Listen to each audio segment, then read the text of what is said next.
La logocracia la podemos definir como el gobierno de los desprovistos de razón y lógica. Vivimos en una época en la que los sentimientos prevalecen sobre la razón, en la que la naturaleza de las cosas se niega, incluso se pretende modificar, y a través de los sentimientos vemos como cada vez se aplican políticas que están basadas a priori, o eso nos dicen, en buenas intenciones, en buenas palabras, pero que en la práctica los resultados son efectos tremendamente nocivos para los ciudadanos. Realmente la logocracia, como niega la naturaleza de las cosas, evidentemente lo que tiene que hacer es acabar con la libertad de expresión, imponer un pensamiento único y, por supuesto, no permitir que haya nadie que cuestione o que vaya en contra de esta nueva forma de hacer política que es puramente superficial. Podríamos decir que dentro de los dogmas hay subdogmas, por decirlo de alguna forma, pero si tuviésemos que escoger 4 fundamentales serían el racismo, el feminismo, la igualdad y el cambio climático. Estos son los dogmas, los debates tabú, los debates prohibidos, en los que cualquiera que cuestione estas políticas que se están aprobando en pro de las mujeres, en pro de salvar el planeta, en pro de la igualdad y en pro de luchar contra el racismo, todas esas personas automáticamente son linchadas y reciben un correctivo, porque es como una nueva religión. A falta de religión hemos llenado ese vacío con estos nuevos dogmas. Tienen profetas, actúan en numerosas ocasiones como actuaban los puritanos de Estados Unidos, y ese método inquisitorial en el cual al hereje que no está por la labor de sumarse a la causa y no participa activamente, entonces hay que expulsarlo. El resultado que dejan los dogmas es un rebaño que es muy dócil, guiado por la sinrazón en un huracán de sinsentidos que está provocando la decadencia moral, la decadencia social y la decadencia económica en Occidente.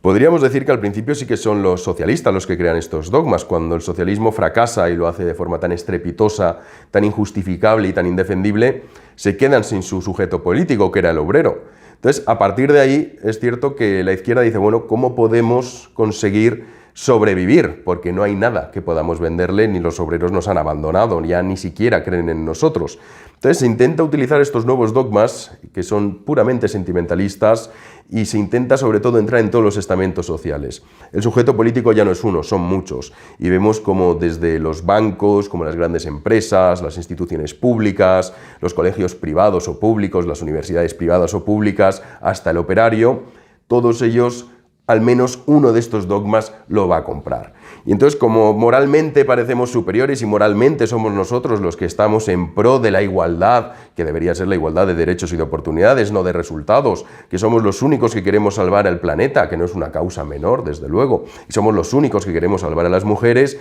que queremos salvar a los negros, a los chinos, a los indios, entonces como nosotros somos moralmente superiores, esa es la única forma que tienen de atraer el voto. Es cierto que esto podríamos decir que comenzó haciéndolo la izquierda, pero la derecha tradicional, si tiene sentido hablar hoy en día de izquierdas y de derechas, yo personalmente creo que no, más allá del uso del lenguaje cotidiano, la izquierda y la derecha no tienen grandes diferencias en la actualidad. Si uno analiza lo que pasa, por ejemplo, en el Parlamento Europeo, que tiene muchísima más trascendencia de la que nosotros le otorgamos, lo que se aprueba en Europa tiene mucho más poder y más valor de lo que se aprueba en muchos parlamentos nacionales, uno se da cuenta que en cuanto a relación a estos dogmas, tanto el Partido Popular Europeo como el grupo de los socialdemócratas y socialistas votan conjuntamente y defienden lo mismo e imponen lo mismo. Entonces realmente no es una cuestión de unos dogmas que solamente imponga la izquierda, lo impone la izquierda y también la derecha tradicional está en eso.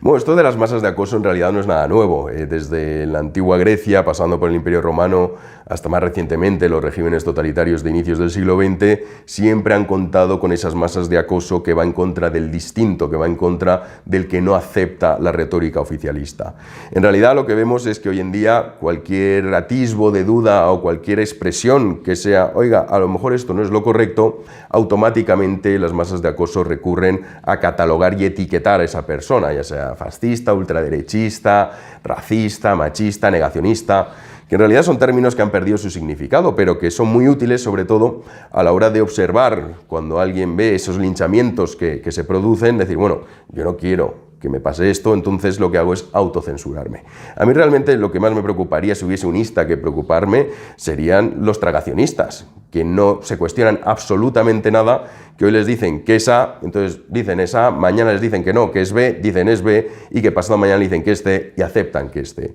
Y que además participan activamente. Esto es algo que realmente es lo que me preocuparía más, el tragacionismo, ese tragacionismo de aceptar la retórica oficial, de no cuestionarse absolutamente nada y sobre todo también de intentar desprestigiar constantemente y linchar a todo aquel que muestre un pensamiento crítico o que al menos cuestione si las políticas que se están adoptando y la defensa de ciertos postulados son ciertos o no lo son. Bueno, el Estado lo podríamos bautizar como el Dios Supremo, ¿no? Es ese ente abstracto al que todo el mundo reza, al que todo el mundo pide que venga a solucionarnos nuestros problemas. Pero lo cierto es que hay un componente falso y es creer que el Estado es fraternal, es protector, viene a solucionar nuestros problemas. La realidad es que no es así. De hecho, hay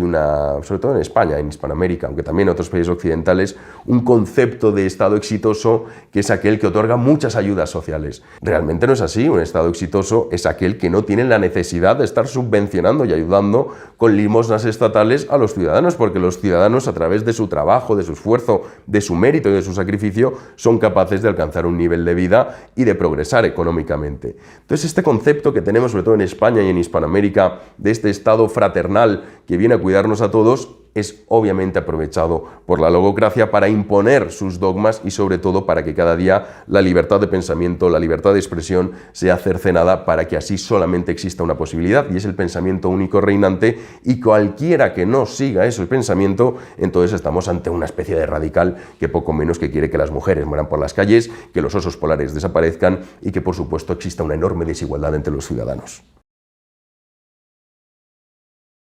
Bueno, esto de la democracia es muy curioso, ¿no? Porque en el libro lo reflejo, hay tantísimas definiciones de democracia y cada uno dice que la suya es la real, la verdadera democracia. Es muy complicado de definirlo. Pero si tuviésemos que definir democracia como, digamos, los gobernantes que son escogidos por el pueblo bajo sufragio universal, entonces, bueno, podríamos decir que la democracia actual se cimienta en eso. Lo cierto es que ni siquiera en la antigua Grecia se planteaba los padres fundadores de la democracia, el sufragio universal. Y aún así, ya los clásicos griegos, que yo también los reflejo en este libro en varios pasajes, quedaron espantados con los resultados, porque dijeron, bueno, si esto en la democracia consiste en atraer el voto mayoritario a través de la demagogia de una masa ignorante para que ésta imponga medidas que son injustas y que son liberticidas y totalitarias al resto de la población, pues hombre, podremos decir que la democracia por supuesto que puede derivar en un régimen totalitario. De hecho, por mucho, y esto nos lo intentan hacer creer, y es lo que hace el sistema logocrático, dicen, no, es que nosotros hacemos esto pero porque cuenta con el respaldo del pueblo.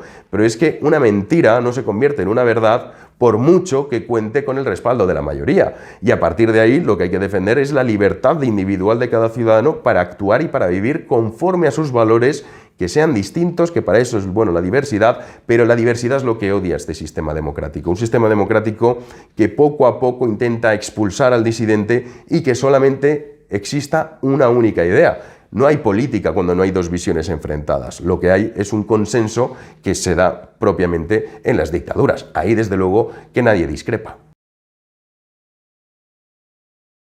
Bueno, eso es complicado cuando tienes una sociedad que se deja manipular tan fácilmente por los sentimientos. Realmente, si nosotros vivimos en una sociedad que niega la naturaleza de las cosas, que desprecia la evidencia y que además los hechos y los datos que no corroboran su sesgo entonces son falsos, pues hombre, a partir de ahí se resulta muy complicado que eso pueda cambiar. La realidad es que el sistema logocrático, al ser un sistema forjado de arriba a abajo, necesita de una presión constante y del linchamiento diario hacia cualquiera que se salga de ese rebaño que camina al precipicio. Entonces, bueno, mientras los ciudadanos no prefieran ser, por decirlo de alguna manera, ovejas negras y quieran salirse del rebaño y decir, no, es que yo estoy en contra de esto y no tengo miedo a decir lo que pienso, porque ¿desde cuándo tenemos que tener miedo a decir lo que pensamos? ¿Desde cuándo nuestras ideas tienen que contar con la verificación de una capilla de indeseables que se dedican a linchar al distinto? ¿Desde cuándo? Entonces, mientras los ciudadanos no pierdan ese miedo y mientras los ciudadanos no quieran y no tengan amor por el conocimiento y decir voy a buscar e intentar encontrar la verdad de las cosas es muy complicado. Pero el sistema logocrático, claro que tiene fisuras que pueden hacer que se desmoronen, pero para eso, desde luego, hace falta pensamiento libre, pensamiento crítico y no comprar toda la retórica oficialista, que luego cada uno llegaremos a conclusiones distintas y pensaremos diferente, pero es que de eso se trata. Solamente en el reino de la idiocia todo el mundo piensa igual.